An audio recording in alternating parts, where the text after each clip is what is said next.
Notes inspired by the Sleepwalkers. Beyond causality. On Levin's estate, a man and a woman meet. Two melancholy, lonely people. They like one another and secretly hope to join their lives together.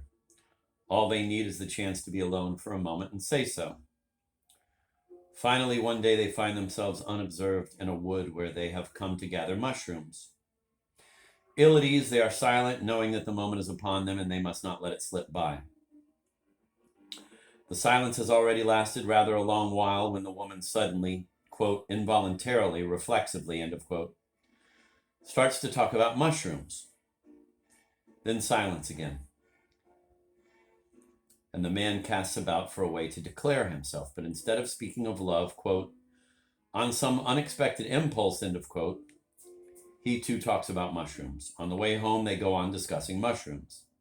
Powerless and desperate, for never, they know it, never will they speak of love. Back at the house, the man tells himself that he did not declare his love because of the memory of his dead mistress, which he cannot betray. But we know perfectly well it is a false excuse he invokes only to console himself. Console himself? Yes, because we can resign ourselves to losing a love for a reason. We would never forgive ourselves for losing it for no reason at all. This very beautiful little episode is a kind of parable for one of Anna Karenina's great feats, bringing to light the causeless, incalculable, even mysterious aspect of human action. What is action? The eternal question of the novel, its constitutive question, so to speak. How is a decision born? How is it transformed into an act? And how do acts connect to make an adventure?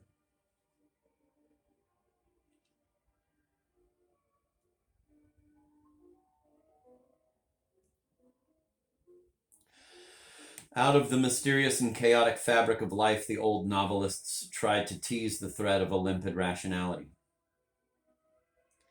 In their view, the rationally accessible motive gives birth to an act.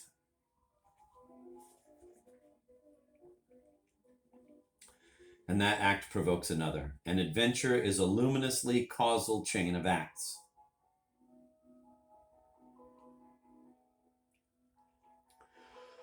Werther loves his friend's wife. He cannot betray his friend. He cannot give up his love, so he kills himself.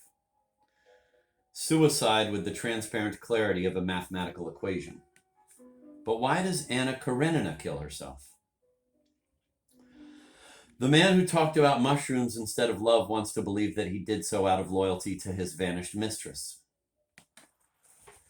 The reasons we might give for Anna's act would be worth just as little. True, people are treating her with contempt, but can she not do the same to them? She is barred from seeing her son, but is that a situation beyond appeal and beyond hope of change? Vronsky is already a little less infatuated, but after all, doesn't he still love her?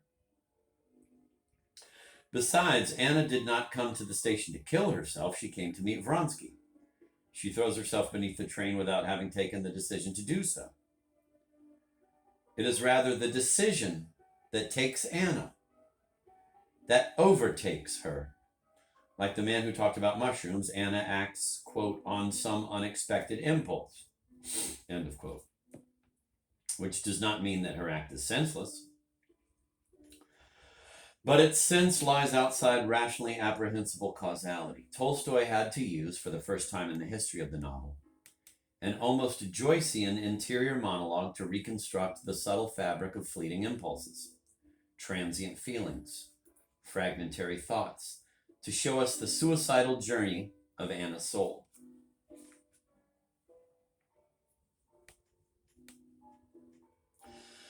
With Anna, we are far from Werther and far from Dostoevsky's Kirillov, too. Kirillov kills himself because he is forced to it by very clearly defined interests, carefully delineated intrigues. His act, however mad, is rational, conscious, meditated, premeditated. Kirillov's character is based entirely on his strange philosophy of suicide, and his act is merely the perfectly logical extension of his ideas. Dostoevsky grasped the madness of reason, stubbornly determined to carry its logic through to the end. The terrain Tolstoy explores is the opposite. He uncovers the intrusions of illogic, of the irrational. That is why I mention him.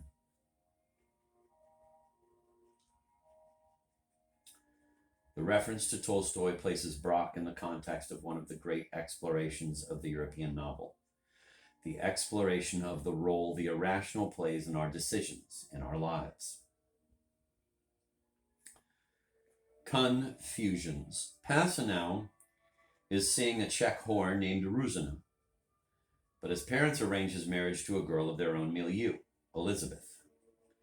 Passanau loves her not at all, yet she does attract him. Actually, what attracts him is not she herself, but all that she represents for him.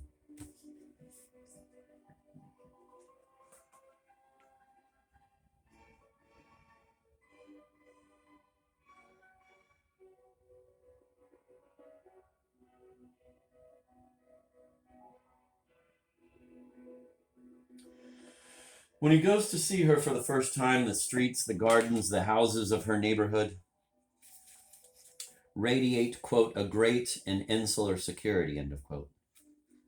Elizabeth's house welcomes him with its happy atmosphere of, quote, a safe and gentle existence filled with friendship, end of quote. That will someday, quote, give place to love, end of quote, which in turn will someday, quote, die away into friendship, end of quote. The value Passanau desires, the friendly security of a family, presents itself to him before he ever sees the woman who is to become, without her knowledge and against her nature, the bearer of that value.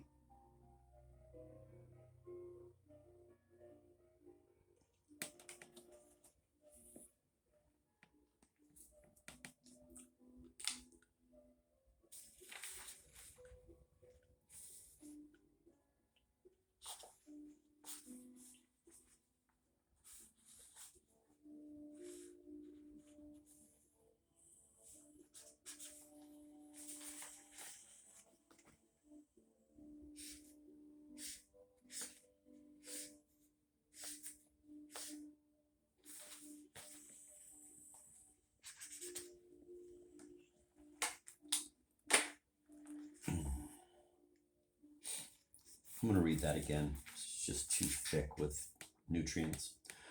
Passanau is seeing a Czech whore named Ruzina, but his parents arrange his marriage to a girl of their own milieu, Elizabeth. Passanau loves her not at all, yet she does attract him. Actually, what attracts him is not she herself, but all that she represents for him. When he goes to see her for the first time, the streets, the gardens, the houses of her neighborhood radiate, quote, a great and insular security, end of quote. Elizabeth's house welcomes him with its happy atmosphere of, quote, a safe and gentle existence filled with friendship, end of quote, that will someday, quote, give place to love, end of quote, which in turn will someday, quote, die away into friendship, end of quote. The value Passanau desires, the friendly security of a family, presents itself to him before he ever sees the woman who is to become, without her knowledge and against her nature, the bearer of that value.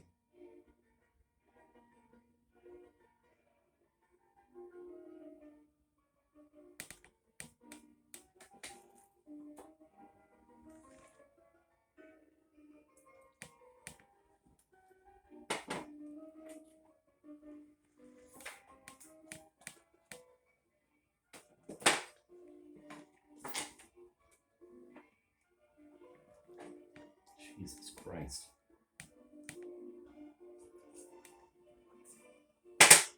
Bitch. He sits in the church in his native village and, eyes closed, imagines the Holy Family on a silver cloud with the ineffably beautiful Virgin Mary in its midst. Already as a child, he had been carried away by that same image in that same church.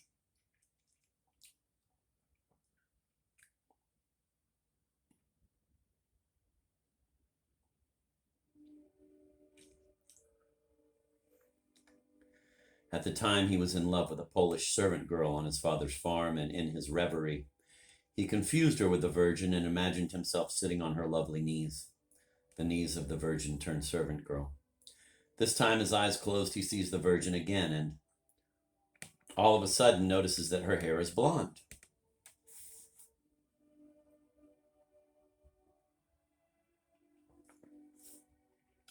Yes, Mary has Elizabeth's hair. He is startled. He is shaken. It seems to him that through the device of this reverie, God himself is telling him that this woman he does not love is in fact his true and only love.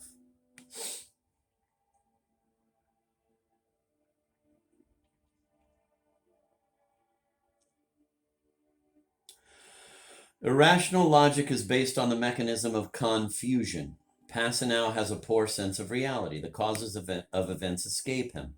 He will never know what lies hidden behind the gazes of other people, yet, although it may be disguised, unrecognizable, causeless, the external world is not mute.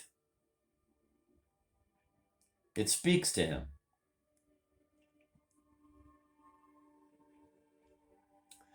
It is like Baudelaire's famous poem where, quote, long echoes are confounded, end of quote, where, quote, the sounds, the sense, the colors correspond, end of quote. One thing is like another, is confounded with it. Elizabeth is confounded with the Virgin, and thus, through its likeness, makes itself clear. Esch is a lover of the absolute, quote, we can love only once, end of quote, is his motto. And since Frau Hintgen loves him, according to Esch's logic, she must not have loved her late husband. This means the man misused her and can only have been a villain like Bertrand. For the representatives of evil are interchangeable. They become confused with each other. They are only different manifestations of the same essence. It is when Esch glimpses Herr Hintgen's portrait on the wall that the idea comes to his mind, to go immediately and denounce Bertrand to the police. For if Esch can strike at Bertrand, it will be like wounding Frau Hintgen's husband, as if he were ridding us, all of us, of a small share of the common evil. Forests of symbols. We must read the Sleepwalkers carefully, slowly, linger over actions as illogical as they are comprehensible in order to perceive a hidden, subterranean order underlying the decisions of a Passanel, a Rosina, and Esch. These characters are not capable of facing reality as a concrete thing.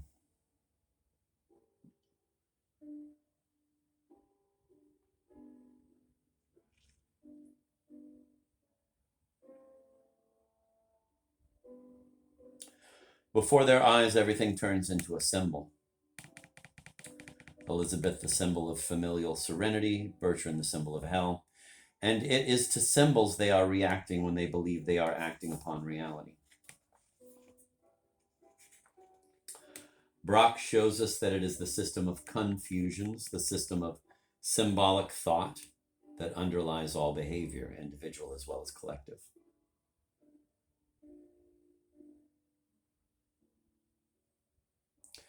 We need only examine our own lives to see how much this irrational system, far more than any reasoned thought, directs our attitudes. A certain man who, with his passion for aquarium fish, evokes some other who in the past caused me some terrible misery, will always excite insurmountable mistrust in me.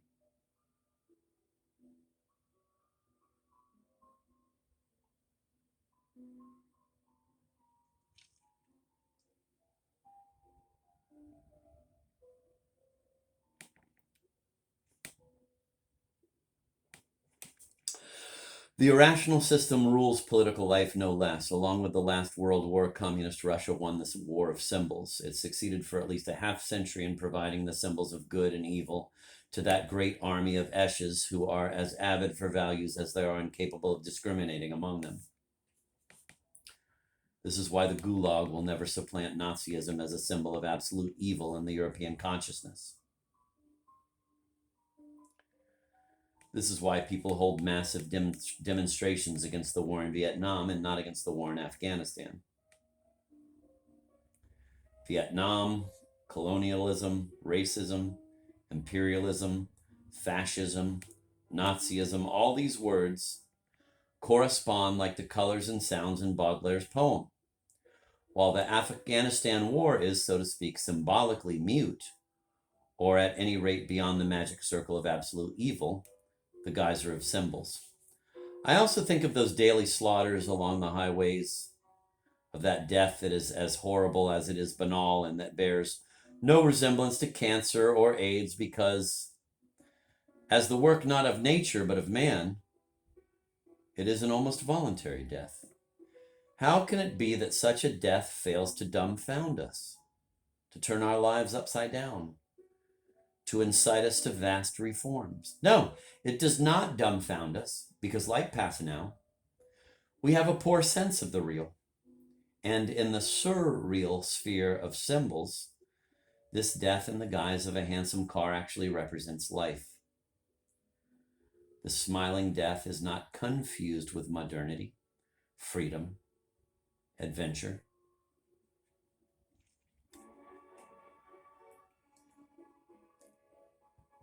Let me repeat that. This smiling death is confused with modernity, freedom, adventure, just as Elizabeth was confused with the Virgin. The death of a man condemned to capital punishment, though infinitely rarer, much more readily draws our attention, rouses passions. Confounded with the image of the executioner, it has a symbolic voltage that is far stronger, far darker, and more repellent, etc. Man is a child wandering lost, to cite Baudelaire's poem again, in the, quote, forests of symbols, end of quote. The criterion of maturity, the ability to resist symbols. But mankind grows younger all the time.